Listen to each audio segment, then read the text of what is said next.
Magandang araw mga kapuso at kapamilya! Panahon na naman ang kasiyahan dito sa Masayang Tahanan. Don't you worry about a thing. Don't you worry about a thing.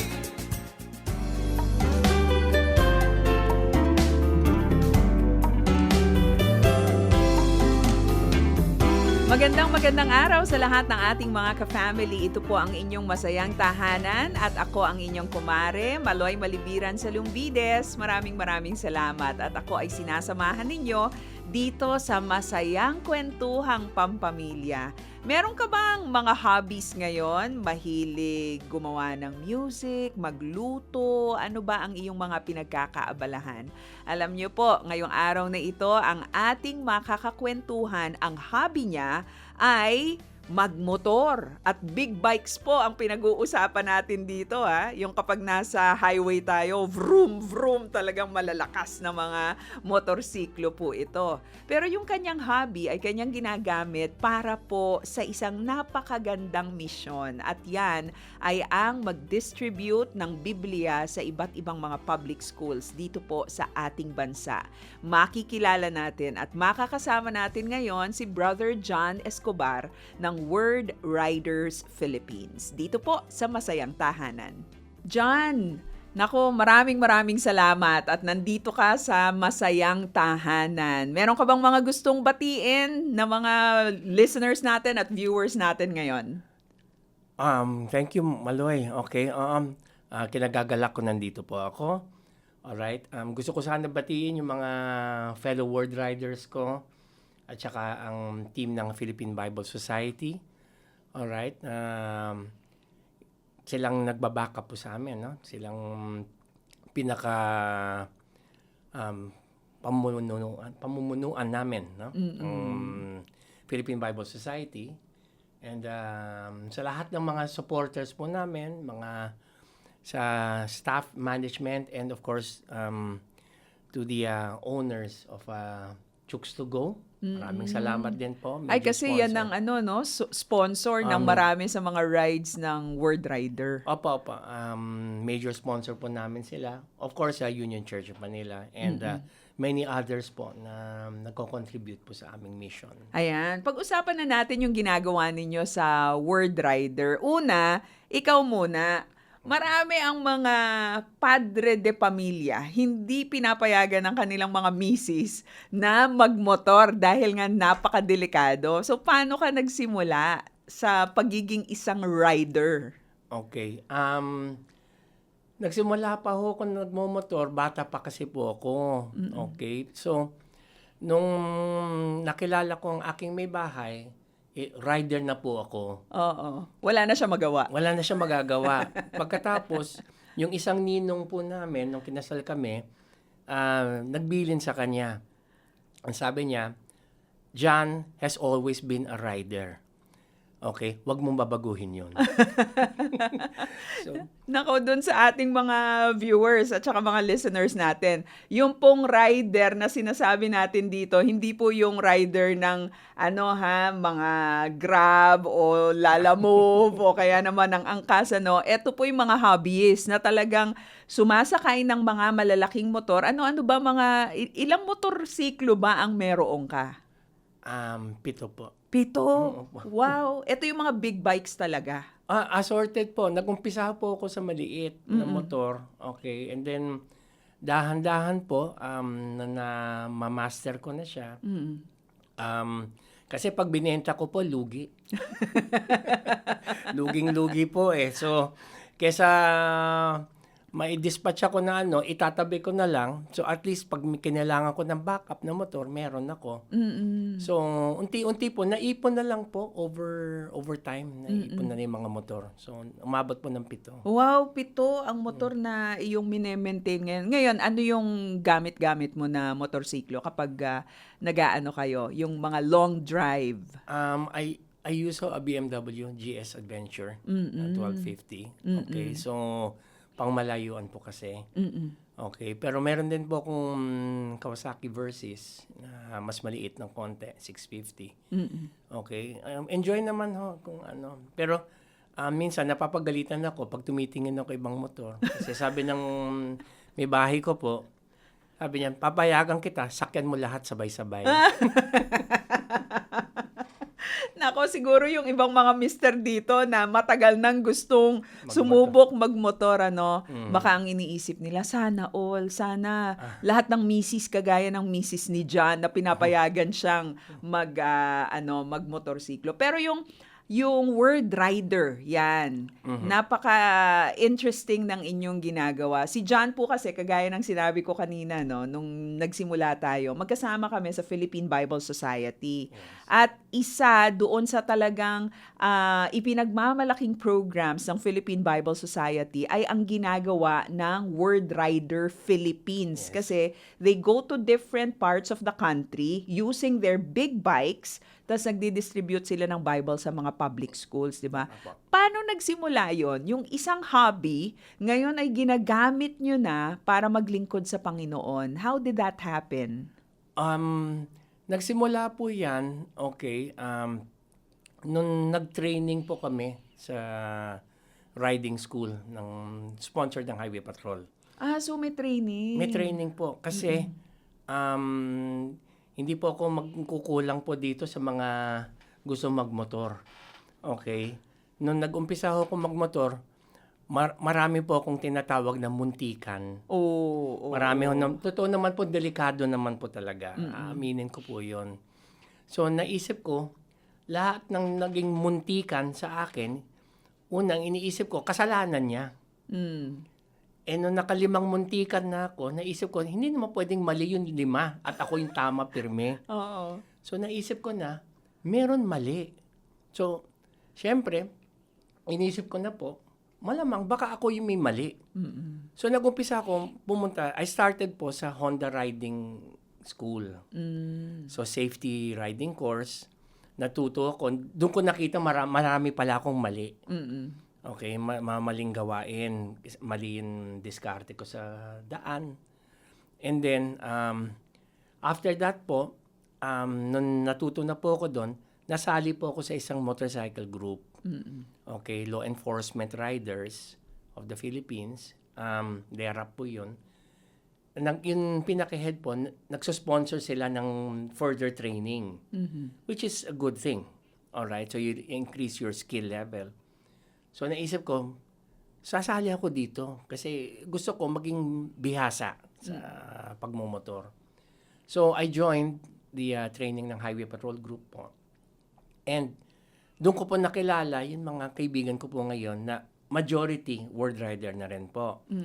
Nagkakilala po kami. And then after the training po, nag-umpisa na magyaya. Siyempre, bagong barkada, bagong grupo. Nagmumotor kami from Manila, Tagaytay, Manila, Batangas, Manila, Mindoro, Manila.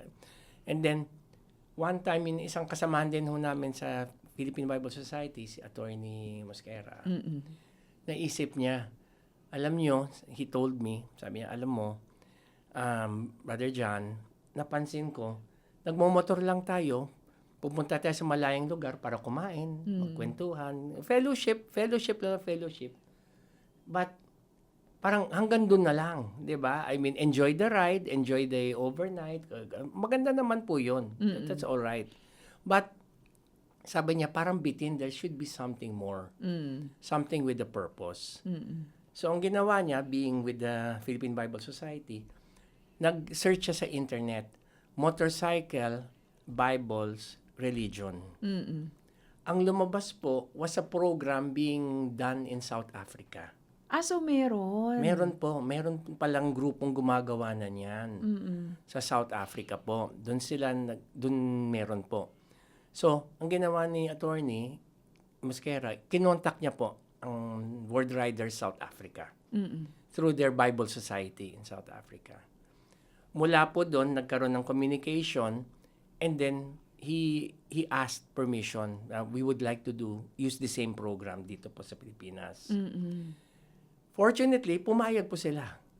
So, i-design kami ng logo. Excited po sila na may mag-a-adapt ng program. So, binuo na niya ang World Riders Philippines and I was one of the first na kinausap niya na kung interesado ako. So, ang sabi ko una sa kanya, parang magulo ito eh.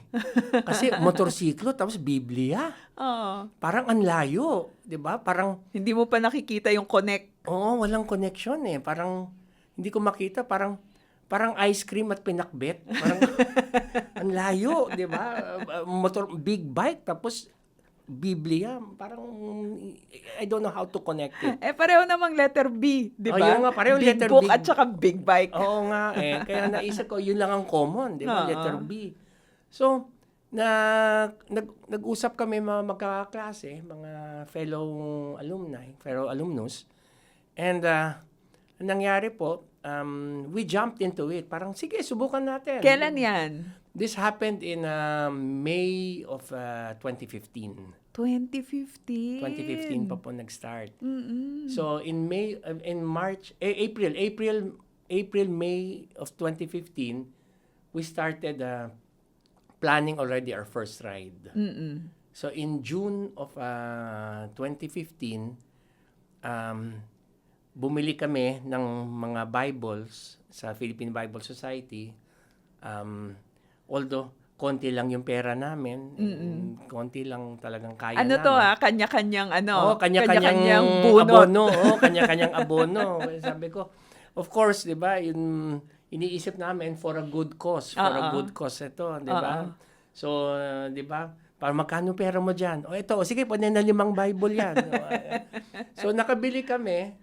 So, we only had, I think, not so much. I think we only had like 600 Bibles or 500. Not so much yun. No, from Ang our dami own pocket. na. Hindi. So, kahit pa paano. So, nag-target kami saan natin pamimigay. Oo. So, this case, we winded up sa Bulacan po. First ride, kasi malapit lang sa Manila, Bulacan. Ano to, school na kaagad yung School na po. kausap ninyo? Oo, school na po kaagad. So, nung dumating po kami sa school, our first distribution, blines kami ni CJ Puno sa Philippine Bible Society. Diyan kami nag-start. Kasi si CJ Puno po ang aming chairman of the board. Yes, chairman po. Opo. So, we prayed, asked for his blessing. So, na-bless naman po. So, we proceeded to Bulacan. Pating po sa Bulacan, kami mismo nagbubuhat ng Bible, bring to the rooms, lahat. Tapos, then hinarap kami ng mga ibang kasama namin. Ang tanong, okay, nandito na tayo. Ano sasabihin natin? Kasi imagine niyo po yung mga nag-join pa lang sa atin ngayon dito sa Masayang Tahanan. Ito po ay mga hobbies. Talagang hobby lang nila yung magmotor sa kung saan-saan. Magmotor, tapos mamamasyal, kakain, magkukwentuhan. But they wanted their hobby to be used by God for a bigger purpose. Kaya ang nakita nila, pagmumotor at pagdidistribute ng Biblia. Wala silang karanasan dito sa Bible distribution na ito. Kaya nandun na sila sa eskwelahan, may Bible na sila. Pagkatapos mag-distribute, hindi na nila alam kung ano yung susunod na gagawin. So, paano nangyari? So, nagkataon po, nag-pray ho kami. We prayed for guidance kay Lord. Tinawag namin sa Panginoon. Sabi namin, sana po gabayan niyo po kami. Anong sasabihin namin? Sa totoo lang po, wala kaming alam. Oo. So, but we know that you will speak through us. You will reach the children through us. So, leap of faith. Ika nga. Okay? So, naging idea was, talk about the Bible, share your experience, your life experience, how the Lord has changed you, helped you, saved you, what the Word of God means to you. Kung meron kang personal verse, share mo sa kanila. And dahil po doon, ang ganda ho lumabas. Okay, nakaka-inspire. It was very inspiring para sa amin lahat. Because nung na-distribute namin, the children were so excited. Excited yung mga bata na dumating kami na, what's this? nakapagbigay ng Bible, hindi nila ine-expect. Marami din po sa kanila, wala rin sariling Bible. So, natutuwa naman sila na ngayon meron na akong sarili. At saka yung nagbili na nga kami na basahin mo, lahat. Yung motorbikes ninyo, ano naman, may interaction ba yung mga bata dun sa mga malalaking motorsiklo na dala-dala ninyo? Opo. Yun ang attention getter po namin. Ayun. Kasi, picture this po, no? Darating ka sa isang eskwela, magkakasama kami mga 15-20 big bikes magkakasama. So, maiingay pa. So, hindi ho naka-open pipe. Talagang maingay ho lang ho talaga. Malalaki kasi yung mga Ano bike. ibig sabihin ng open pipe? Meron kasi man nagmo-modify ng muffler na para maging maingay. Oo. Okay. And what's this? Masakit din ho sa tenga yun. Oo. Pero yung sa inyo, sadyang maingay. Talagang maingay ho kasi malalaki talaga. Dahil malalaki. Yung mga engine po, malalaki. So, ang nangyari po, pag darating ho kami, na-excite ang mga bata. Because maingay, and parang they don't know what's happening. Nagugulat sila. So, usually, it's what we call the arrival. So, tuwing dumarating ho kami, na-excite ang mga bata. And, of course, when we go into the classrooms, we have their complete undivided attention. Wow. Okay. Ang hirap niyan ngayon, ha? Mahirap po Kasi yan. ang ikli-ikli ng attention span ng mga bata at mga teenagers itong kausap ninyo. That is very true po. Kasi the average attention span is about 3 to 5 minutes. Beyond that po, hirap na ho tayo to keep them attached, no? Glued on. So, what happened po, dahil sa mga big bike, na-excite sila. So, iniisip daw, bakit kami nandito? Oh. Okay, parang why are you here? Okay, anong purpose ninyo, 'di ba? 'Di ba? So of course then we say Bible. Mamimigay kami. Doon sila nagugulat. Bibles, 'di ba? Parang salita ng Diyos. Ang pinunta niyo. Pero naka big bike kayo eh. Yun Dapat bad boy kayo. 'Di ba? Pero pasaway kayo dapat, 'di ba? But no, here we are bringing God's word, okay? And to our surprise po, natutuwa po yung mga bata na nakakapag-share kami, nakakapag-impart kami, okay, ng salita ng Diyos. And na-inspire namin sila. Kasi, like, tulad ng may bahay ko po, siya isang doktor, kinakausap na niya yung mga bata, tinatanong niya sa kanila, just like South Africa, sa mga bata, what do you want to become? So natatanong sila ng mga pangarap nila. Yes, oo. And then, sinasabi naman po namin na may iba dyan, gusto ko maging doktor, gusto ko maging engineer, gusto ko maging abogado, di ba? And we tell them always, magagawa mo yan, basta ipagdasal mo kay Lord. Basahin mo yung gabay niya, yung Biblia, and to achieve this. Of course, madami rin tanong, parang, what do we do? Anong ginagawa raw namin? Anong hanap buhay namin? How did we arrive at our current status? Kung ano. So, sinashare namin lagi, dasal. Do not underestimate the power of prayer. And do not forget to follow the word of God always. Mahalaga po yun eh. Importante yung relationship talaga natin sa Panginoon. Mahalaga po yun. Nung nagsimula kayo 2015, so ilan na yan? 8 years? No? Going 9 years na po kami. Going 9 years, nakailang rides na kayo? Ano-ano na yung mga lugar na napuntahan ninyo? Actually, marami po pero I'll try to remember the provinces. Of course, Bulacan, I mentioned earlier. We've been to Vigan. We've been to Lawag. We have been to Mindoro. We have been to Bondok Peninsula. We have been to Banawe. We have been to Antique province. We have been to Ligao, Albay. We have been to Ipil, Zamboanga. Wow, pati Zamboanga. Opo, umabot na po kami doon. Ano yan? Talagang minotor ninyo? Buhat sa Maynila, papuntang Zamboanga? So, sumasakay ng Roro? Opo, tumatawid ho kami ng Roro. Okay. umabot na rin ho kami ng General Santos City sa Mindanao. Mhm. Nakamotor Ay, din. Kasi si Attorney Mosquera, taga Gensan. Taga-Gensan po ako. Oo. Pati wife ko po taga-Gensan. Oo. Kaya umabot din po kami doon. Wow. Ano yung pinaka-memorable para sa iyo? Sa dinami-dami na nang napuntahan ninyo na public school sa Pilipinas, ano yung mga memorable experiences para sa iyo, Brother John? Actually, each one is very memorable. Pero I guess I would rather say the most profound, yung pinaka meaningful distribution na napuntahan namin. And that happened in Antique. Okay, baka hindi sa mga nakakaalam, ang Antique po ay isa sa pinakamahirap na probinsya po natin ng Pilipinas. Pinakamahirap. And when we went there sa ocular inspection po namin sa Antique, kasi several schools po ang kakausapin eh. Nagsalita yung isang principal. Ang sabi niya, tamang-tama po yung dating niyo po. Kasi ang dami po nagsusuicide po na sa amin dito. Na ng mga bata. kabataan. Yes. So, and it so happened that Antique ride, the South Africans, we had South African guests even from the World Riders of South Africa. Oh, nandito sila. They were here, all right. The president and the core group of South Africa was here. So kasabay namin. And of course, in-address namin yung concern. No?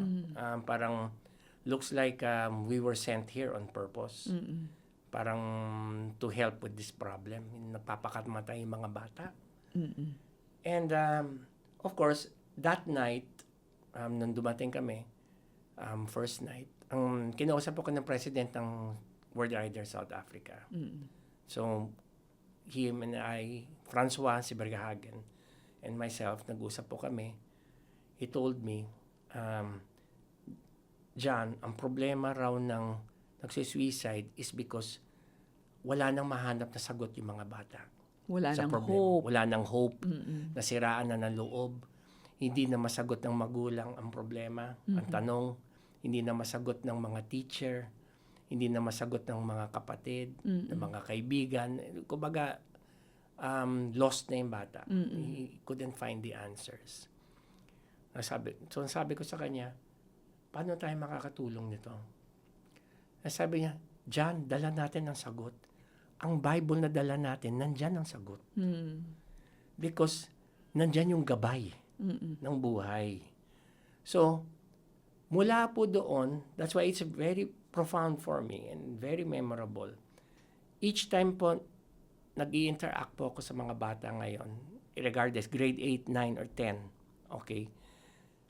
Pinapoint out ko po sa Bible po natin, yung Pinoy version, okay, na yung mga gabay at tulong mula sa Biblia. Kasi po, nandyan na po yung mga passage na sagot ng Diyos. Kunwari po, ako'y natatakot. Saan babasahin? Sa anong verse ko titignan. Kung Isaiah, kung John, kung Matthew, Paul. Okay, nandyan na po yan. Kung anong verse, anong chapter, nandyan na po. Kunwari, nakakaramdam ako na gusto kong gumanti. Nandun na rin po sa gabay. Nandun na, nakakaramdam ng paghiganti. Yan. Nandyan na po. Nakakaramdam ng kalungkutan. Ayan, ito po. And then, meron din po doon, katabi po ng mga tulong, mga sitwasyon sa buhay. Namatayan ng magulang, namatayan ng kapatid, nakulong, nabully. Yan. Lahat po yan. Nandyan na po sa Bible. Kaya, ginawa ko pong part of my interaction sa mga bata, i-point out po yung mga part na yun ng Bible. Na nandyan na yung mga sagot.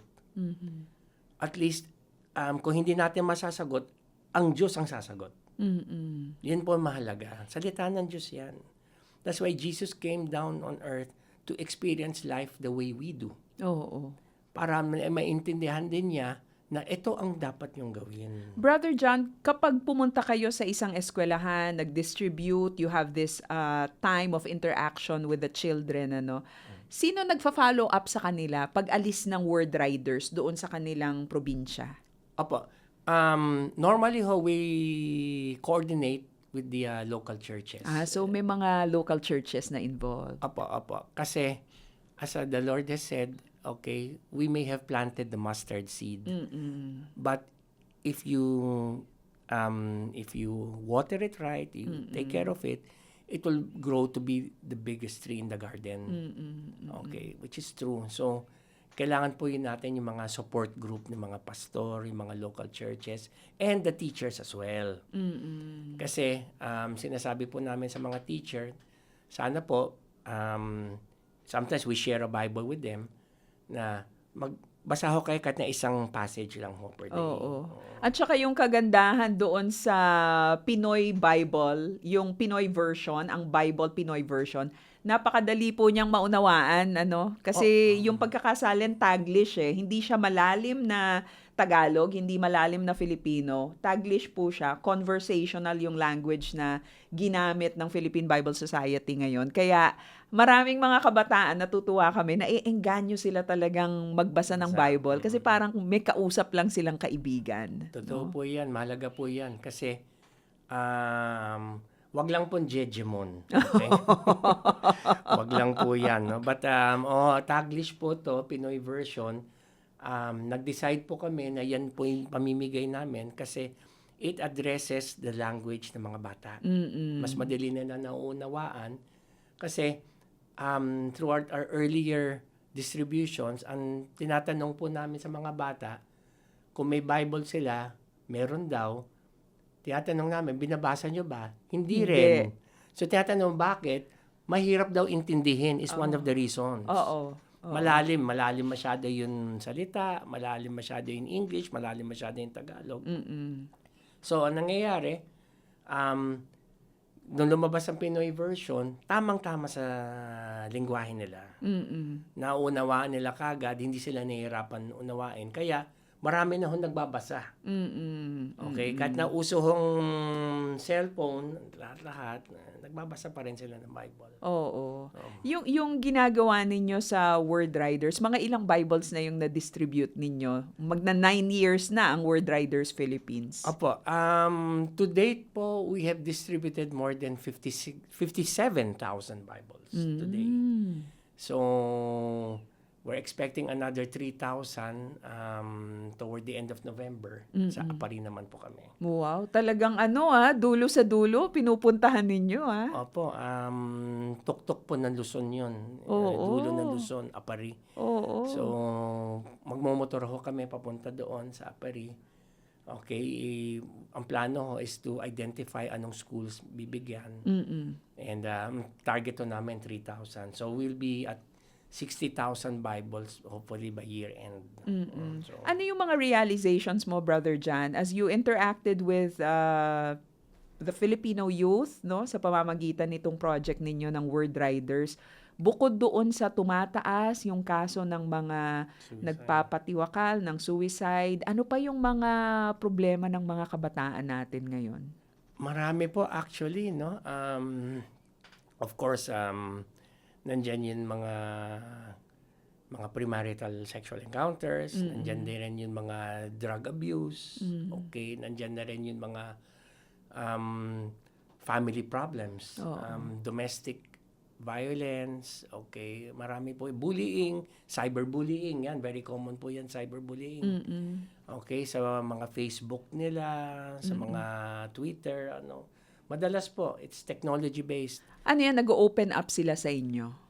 Sometimes they do. Okay, minsan po. Minsan naman, we just tell them outright that we know. And nagugulat sila na aware naman tayo.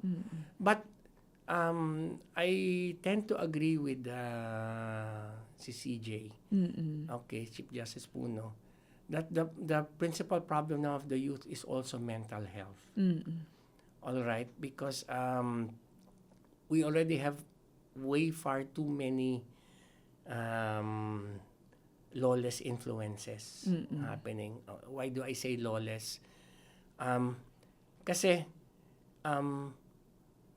let's face it, pornography it's not a crime, but it doesn't make it right. Right. but that's why I said it's lawless. All right?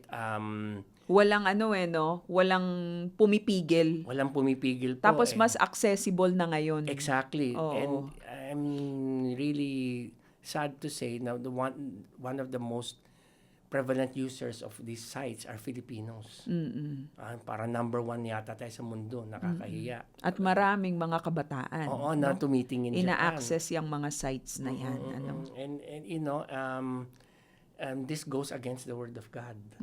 Okay, isa na yan. Of course, So nakakausap niyo yung mga bata Oo, patungkol sa mga issues na ganito. may mga tanong din po sila. Okay? Ang napansin ko rin po, one of the problems also ng kabataan po is they do not believe in the enemy, that the enemy exists.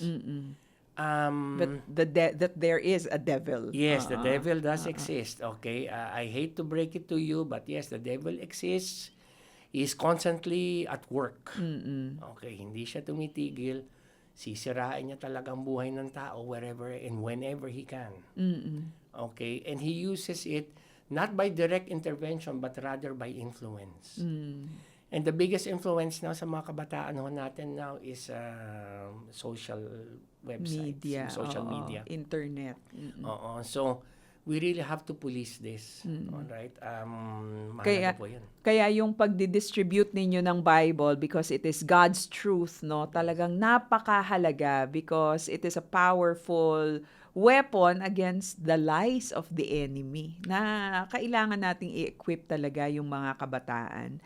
Nabanggit mo kanina, bilang isang rider, marami ka ng near misses na karanasan. Pwede bang ikwento mo sa amin ano yung mga pinakadelikado mong naranasan na muntik-munti ka na? Actually, I'll do one better, Maloy. Meron naman talaga nakasolid sa akin. Oh. Isa. Oo. Alright. And buti na lang, I was with the convoy, the World Rider Convoy. Ako po yung lead bike. It was early morning, and I'll even tell you, sa Pililla po ito, Laguna. Oo. May ride distribution po kami sa Laguna. We were on our way there. It was early morning, parang 6:30 in the morning, 6:45. Medyo makulimlim, maambon, malamig.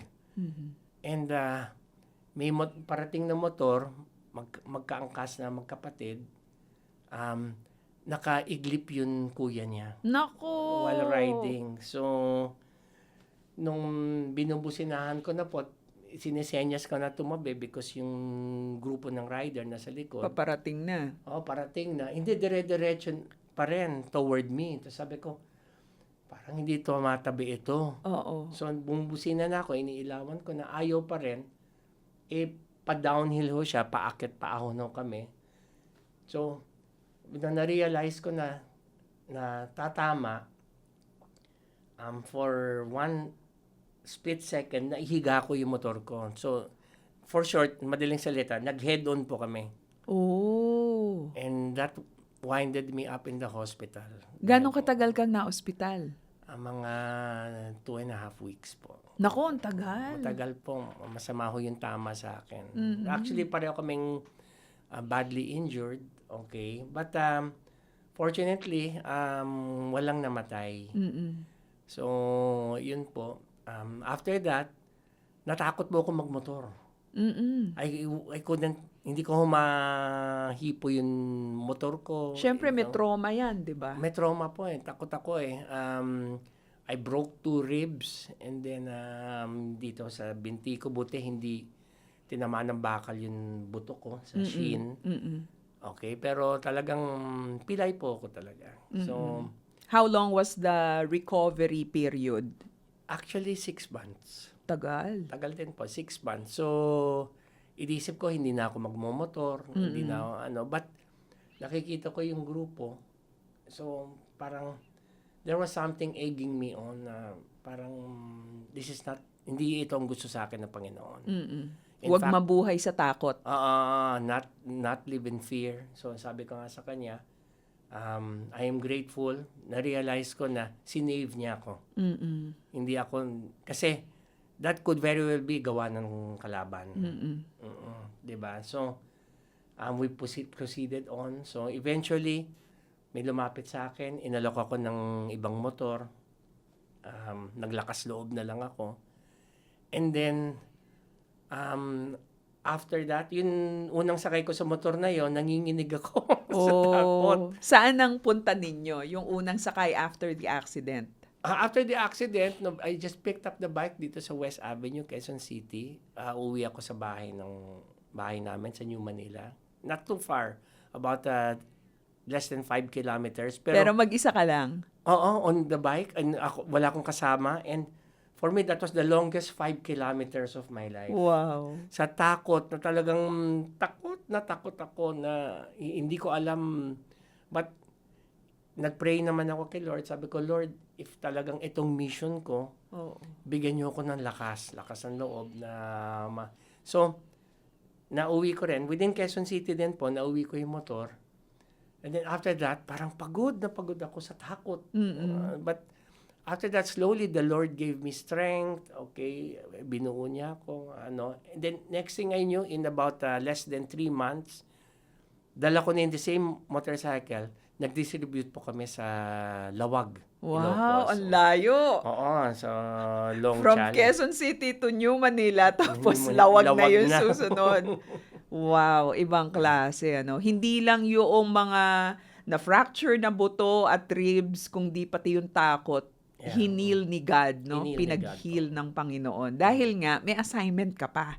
Marami pa kayong mga public schools na pupuntahan at pagbabahagi na ng salita ng Panginoon. Amen. Marami pa akong tanong sa'yo. I'm sure yung mga viewers natin, mga listeners natin ngayon, lalo na yung mga mister, gustong makakuha ng mga tips sa iyo kung paano yung safe na pagmumotor. Pag-uusapan po natin yan dito sa Masayang Tahanan, Riding with a Purpose. Matututunan natin sa mga word riders ng Philippine Bible Society, Word Riders Philippines, sa pangunguna po ni Pastor Tuloy, Brother John Escobar. In the meantime, pakinggan natin ang awit na ito buhat sa Papuri Music. Patuloy po kayong nakikinig sa Masayang Tahanan ng Back to the Bible Philippines.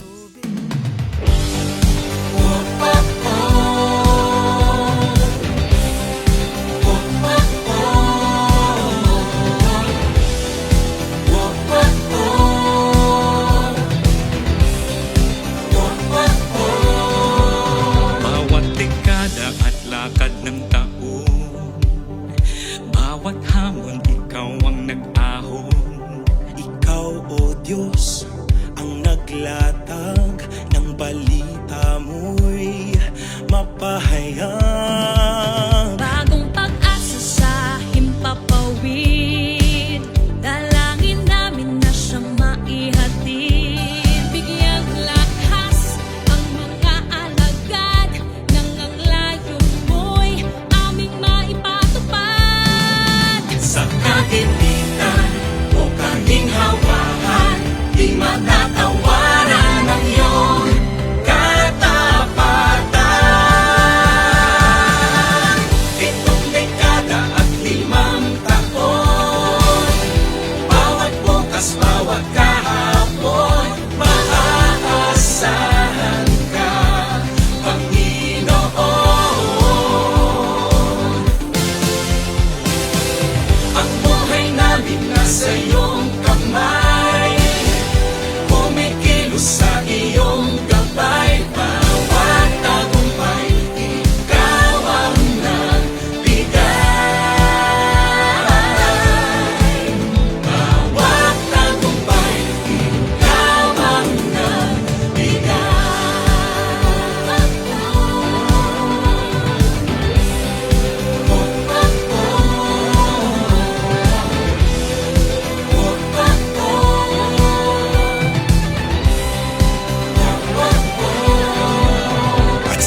bukas bawat kahapon maaasahan ka, Panginoon.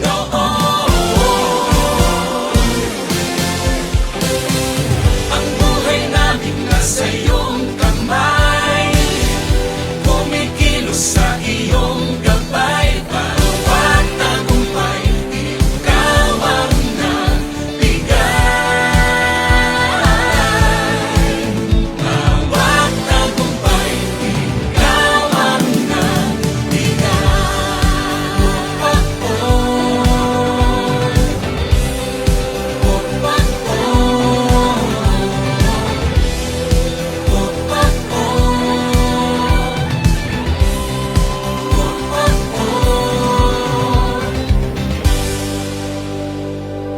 And we're back. Tuloy-tuloy po tayo dito sa masayang kwentuhan tungkol sa pagmomotorsiklo. Nako, ang daming mga mister ngayon natutuwa kasi siguro inaawitan ninyo ang inyong mga misis. Sige na, payagan mo na akong magmotor. Tignan mo sila, Brother John, nagmomotor tapos nagdi-distribute ng Bible. Brother John, ayan. Kayo ba paano ba nakakasali dito sa World Riders Philippines? Meron ba siyang kinakailangang mapasa o may initiation ba yan? Meron bang kinakailangang ipasa na pagsusulit para maging member ng grupo ninyo? Okay, normally po, we have what we call the riders and we have what we call the volunteers. Okay, yung volunteers po, meron po kaming namumuno dyan. Okay, they're there to assist the riders and the team, no? Help spreading the word of God. So, overall yan, logistics, lahat-lahat, accommodations, food, lahat. Now, yung sa rider naman po, normally ang first prerequisite po namin, kailangan po big bike. Okay, not for anything else po, no? We welcome the other riders, but ang reason po namin bakit po malaki yung motor, kasi yung mga highways po natin, naka-limit po, no? Dapat 400cc pataas. Tsaka ang lalayo ng pinupuntahan nyo. Malalayo din po, no? Kasi pag yun medyo maliit, mahihirapan sumabay because mapapagod ka agad yung rider. So, and then yun nga, yun, pag bumabiyahe po kasi kami, one group, parang as much as possible, one team. Kasi pag hindi pwede pumasok sa highway, mapipilitan duman sa ibang baka may mangyari po. Kasi mahalaga po sa amin ang safety. Right. Safety is paramount. Okay, hindi pwedeng maliitin ang kaligtasan po. So lalo na dapat motor. big bike to. Big Ano bike yan? po. Dapat skilled na sila. Meron naman po kami training program po. Oh. Okay, okay, kasi pag kunwari po they join us, no? They join us as observer riders. Observer, kumbaga observation po, no? Kung sasama sila. Observer rider ho sila. Normally we ask them to join at least 2 observation ride para makita nila kung gusto nila talaga yung mission. Okay, na pag lalaganap ng salita ng Diyos. Ngayon, after yung 2 observation ride, ididikit na ho namin sila as a probationary rider. Okay, usually mga 3 rides yan, 3 distribution. Pagkatapos po nun, then we will decide. Titignan namin if yung prospectus will work with the team. Kasi ang ginagawa po natin to as one team. Hindi po pwedeng kanya-kanya. Okay, we work together as a team. The Lord has appointed us as a team. Okay, no one goes at this by himself. Okay, hindi ho kami ganon. So, yun po. Yun ang po namin. Then, once ma-accept po sila, we invest them as a word rider. Okay, then we normally try to do coaching. We teach them. And very, very, very open naman po sila. They're very willing to learn, very eager. In fact, marami po sa amin, medyo may edad na, nagugulat, meron silang mga maling bad habits na ginagawa pala na mali. So, Sa pagmumotor. sa pagmomotor po, sa mga skill level. So, kinokorek po namin yan. You know, and constant, as you ride with us, constant reminders, constant skill transfer, di ba? Na ganito yan, this is what you do. Di ba? Babanking ka, dito ka mag-uumpisa, wag ka dito. So, tinuturuan namin ng positioning. Ganon. So, safety is paramount in this group. Kaya yung mga misis na nag-aalangan at medyo ninenervyos, ayaw payagan yung kanilang mister, isa na ako doon. Eto, may ganitong grupo. Hindi lang magmumotor ang asawa ninyo, meron pang misyon. At yan yung pagdidistribute nga ng Bible sa iba't ibang mga public schools dito po sa ating bansa. Nabanggit mo, no, hindi po pwede na magsosolo sa mga pag-travel. Ang lalayo ng mga pinupuntahan ninyo, yung iba mga bundok-bundok. May mga nae-enkwentro ba kayo na ibang elements?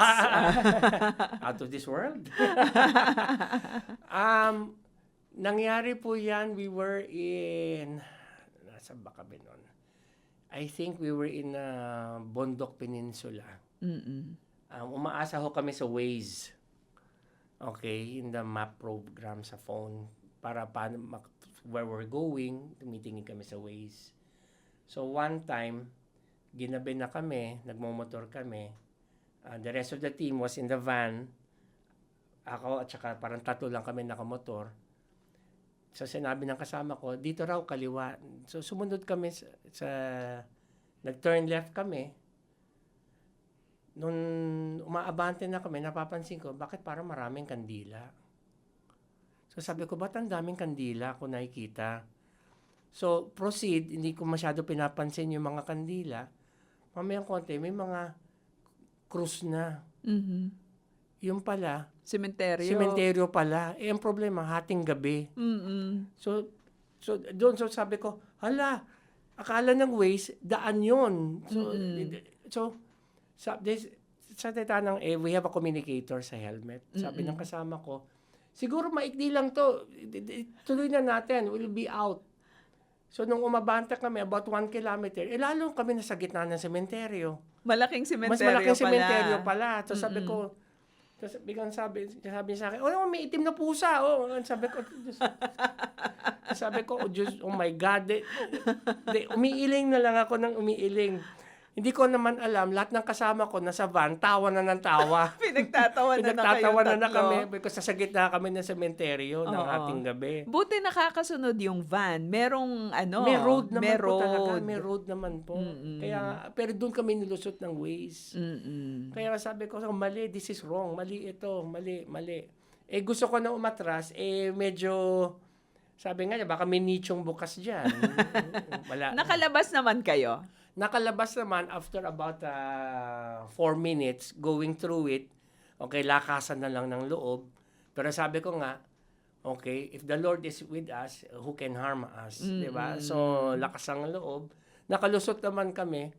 Of course, nung nakarating na kami sa hotel, nagtatawanan ng lahat. Sabi, nauna raw kandila, Halloween. may cruise. Pagkatapos, biglang may pusang itim May na. pusang itim na, lahat na. So talagang yun yung medyo na kakaiba. Medyo Okay. kinilabutan kayo dun sa karanasan. Pero nakita nyo naman ang pag-iingat at paggabay sa inyo ng Panginoon. Yes, amen. Hindi ba? Amen. Word Riders Philippines. Napakagandang ministry, napakagandang pagkakagamit ng inyong hobby, yung common interest ninyo, talagang ginamit ninyo para mapaglingkuran ng Panginoon. Ano yung masasabi ninyo doon sa ibang mga hobby groups? Maaaring meron dito mga nakikinig, mahusay mag-ganchilyo o kaya mahusay mag-chess, mahusay mag-billiards o kung ano-ano pa. Ano yung encouragement mo sa kanila dito sa mga existing hobbies and interests na meron sila? Okay. Normally, the Lord gives us with talents. Okay. Binibigyan tayo ng talento ng Panginoon. Pwede kang magaling magbilyar, magaling ka sa chess, pwede kang magaling magganchilyo. Use your talents, gamitin nyo para pagsilbihan ng Panginoon. Okay? I don't know paano niya papakita sa inyo kung paano eksakto, but kung ilagay niyo ang Panginoon sa puso ninyo at pasasalamat at paglilingkod sa Kanya, makikita niyo kung paano. Okay, I strongly believe in that. At mas fulfilling, di ba? Ay, oo naman, may direction kasi po eh. Nagkakaroon ng saysay po yung ginagawa ninyo. Oo. 'Di ba? Hindi yun hilig lang na hobby na hindi po eh. May purpose po eh ang paggawa niyan. Because everything to glorify the Lord. Yun ang mahalaga po eh. Lalo na gagastos ka na rin lang ang pagmumotor, lalo na big bikes yan, di Magastos ba? po yun. Magastos talaga. So gagastos ka na rin lang, gamitin na natin yung investment na yon para ma-accomplish yung assignment at mission na ibinibigay sa atin ng Panginoon. Amen. Hindi Oo, ba? mahalaga po yun. So it's a good investment. Nag-e-enjoy ka na, meron ka pang nagagawang mission. Gaanong kaimportante, sabi mo nga, you are a team. Gaanong kaimportante na bahagi kayo ng isang grupo? Would you do Bible distribution if you were alone? In my capacity, I will share this openly, no. There was one time nahirapan kami sa sponsors. Nahirapan kami to sustain the mission. Dumating po kami sa ganon. These are the trials na nangyayari. Pero naglakas loob kami, we prayed, and then it came to a point na ang sabi namin, together with Attorney Mosquera, if hindi natin ma-sustain, kahit na 5 na lang tayo eh, o 3 na lang tayo, itutuloy ko ito eh. Which, nag-agree naman yung ama. Parang, yes, until the end, tuloy natin. Kahit na wala na tayong pera, kahit na tag-5 Bible na lang tayo, di ba? But we will continue to spread it. So, but we will pray that maitutuloy natin. Okay? Kahit na, even if I'm alone, if I find the opportunity to spread the word to 2-3 children at one time, may dala akong Bible, I will spread it. Okay? On my own capacity, okay? Pero preferably yung team. Gusto namin yung team kasi yung impact ko ng sa mga bata as one team is very different. Tsaka may accountability no? Nagbabantayan kayo, Yes. nagtutulungan kayo. Nagtutulungan ho kami. Oo. Kasi kung isang tao lang yan, I doubt it kung yung 57,000 Bibles na-distribute ng iisang tao. Hindi ba? Hindi po So, kakayanin. mas nagsama-samang puwersa, mas marami ang naaabot para sa Panginoon. Actually po, nung Ligaw Albay, when we did Ligaw Albay po, nag-alala po kami kasi about 2 months before the distribution, wala ho masyado nag-sign up. Na riders The and volunteers. The volunteers, and so konti lang. So, may kasamahan ho kami, may Sergeant at Arms. Okay, and Douglas, ang sabi niya, alam niyo, sabi niya, pag hindi kayo magsa-sign up ito, okay, ang daming batang bibigyan. Kung hindi kayo magsa-sign up, matatapos na itong mission na ito. Nagsalita siya. Lo and behold, okay, the harvest is plenty but the workers are few. Okay? Nag-sign in one of our biggest groups, I think we were 27 riders. Wow. Aside from the volunteer group. Malaki ho yun. And bumiyahe kami mula Maynila hanggang Ligaw Albay. Sa Mount Mayon. Umabot ho kami doon. And of course, they were apologetic dahil nga inaayos raw nila yung schedule nila. Kasi matagal po minsan mag-distribute. Kasi sakripisyo po yan sa amin. Dahil yung mga araw po ng distribution, hindi ho ko magtatrabaho. Yun ang pupuntahan ho namin yung mission So, siyempre, naghahanap buhay din sila. We have to understand na kailangan talaga. So, mabuti naman we did Ligaw Albay. I think that was 3,500 Bibles. Okay. And maganda hong turnout. Yung local government nila, yung mga bata. Okay. Meron isang teacher doon talaga nang makaawa sa amin. Kung pwede, yung buong school niya ang bigyan. You know, then of course, tinignan namin yung inventory. Sabi ko, kaya bigyan na to. So, that is one school na pastor din ang asawa ng principal na nabigyan namin lahat ng mga bata sa school nila. So, Muntik tuwang-tuwa. na hindi matuloy. Yung pala, ang laking Ang gawain. laking gawain pala. Oo. So the Lord answered our call Mhm. na tulungan niyo po kami dahil whatever you do, make sure it's for His glory, hindi sa inyo. Mm-mm. Yun po yung mahalaga po eh. So, Karamihan ba ng word riders ay puro mga lalaki o meron kayong mga female riders na kasama? we have a couple of female riders pero hindi po masyado active. Okay? But karamihan po ngayon, boys kami. Mm-mm. Okay, so okay naman po. Men with very supportive wives. Yes, kasi ang kasama po sa volunteers, mga asawa rin po namin. Oo. My wife heads the medical team, Mm-mm. being a doctor. So, siya rin ho yung gumamot sa akin nung aksidente ako. Naku, kasama mo pala siya noon. Actually, maswerte po kasi kasama silang dalawang doktor. Yun isang kasama niya, wife din ng isang rider namin. Oo. And buti hindi niya nakita yung aksidente. Oo. Kasi kung nakita niyo, sigurado napasigaw yun. Okay? But funny nga po yun eh. Kasi nakasunod siya sa sasakyan niya, natapos na yung aksidente. So, when she got to the area saan ako na aksidente, traffic na. Oh. Traffic na. So, nakita niya ibang rider, nagta-traffic control na. Traffic direction and control.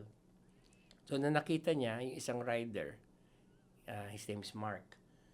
Sabi niya, Mark, ba't kayo nagta-traffic dito? Ano nangyari? Saka, hindi, may aksidente sa harap. Sabi niya, isang rider natin. So, my wife immediately asked, talaga? Sino? Tapos sinagot ni Mark, si John. Of course, parang asawa ko po, parang na-blanco bigla, 'di ba? Parang Of course, yung kasama biglang parang bumaba ng kotse, sige akong titingin. So, isang doctor rushed over. Nung nakita na niya ako, John, okay ka lang? Alam mo, ito ang mahirap po sa culture natin. Truth of the matter is, I was not okay. I was injured ako eh. Oo. Pero may ugali tayo, okay ka lang? Okay lang ako. Pero ang kagandahan noon, hindi ba? Merong dalawang doktor doon sa inyong team. Ang isa sa kanila ay asawa mo. So, equipped yung grupo. Nag-provide ang Panginoon para talagang maalagaan at ma-rescue ka ng madalian doon nga sa po. aksidenteng iyon. Very blessed po. Talagang kitang-kita namin na ang provision ng Panginoon nag-uumapaw, no? Diyan sa Word Riders. At eto naman, sa mga viewers at listeners natin ngayon, sana na-encourage kayo dito sa kwentuhan natin kasama si Brother John. Nagsimula sa isang hilig, nagsimula sa isang hobby, ngayon ay umaabot na ng libo-libong mga kabataang Pilipino at naibabahagi nila ang salita ng Panginoon, ang Biblia, sa iba't ibang public schools dito sa ating bansa. Kayo po, ano ba ang hobby ninyo? At paano kaya yan gagamitin ng Diyos para marami pang mga dapat abutin ang mabahaginan natin ng mabuting balita. Brother Amen. John, thank you so much for visiting Masayang Tahanan. God bless your ministry sa Word Riders Philippines. And we're praying na makasama kami sa isa sa mga rides ninyo very, very soon. God bless you. Thank you po. And God bless everyone and sa lahat ng listeners po natin. Yan Maraming po, salamat. si Brother John Escobar, President po ng Word Riders Philippines. We'd like to pray for you para doon sa susunod ninyong ride at ipapag-pray din natin ang atin pong mga viewers and listeners today. Sige po, manalangin tayo. Panginoon, maraming salamat po dahil kayo ang Diyos na patuloy na tumatawag ng mga tao na gaya ni Brother John so that your good news will be heard by young people, here in the Philippines. Salamat dahil yung kanilang hilig sa pagmomotorsiklo ay nagagamit nyo ngayon para umabot ng maraming mga kabataan. Protect them in every ride that they will plan, in every ride that they will do. Dalangin po namin ang inyong pag-iingat, Panginoon, buhat po sa aksidente. Dalangin po namin ang inyong pag-iingat, buhat sa anumang hindi kagandahang mga pangyayari. We pray for your favor and for your blessing to be upon them.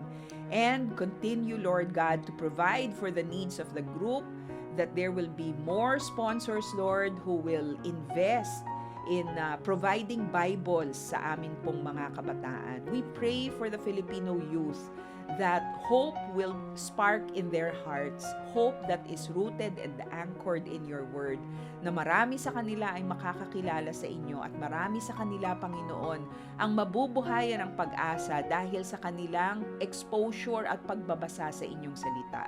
Lord, salamat po dahil mahal na mahal ninyo kami. Nagpapadala kayo ng mga riders, literal na mga riders sa iba't ibang dako ng aming bansa upang ang pag-ibig ninyo ay maibalita, ang pag-ibig ninyo ay maibahagi sa kanila. Thank you, Lord God. Pagpalain nyo rin po ang amin pong mga listeners ngayon pong araw na ito, anuman yung kanilang mga katanungan, if they are asking for directions from you kung papaano sila makapaglilingkod sa inyo, tugunin niyo po ang kanilang mga panalangin at ang kanilang mga tanong. We pray all these things in Jesus' name. Amen. Amen. Thank you so much, Brother John. You're very welcome.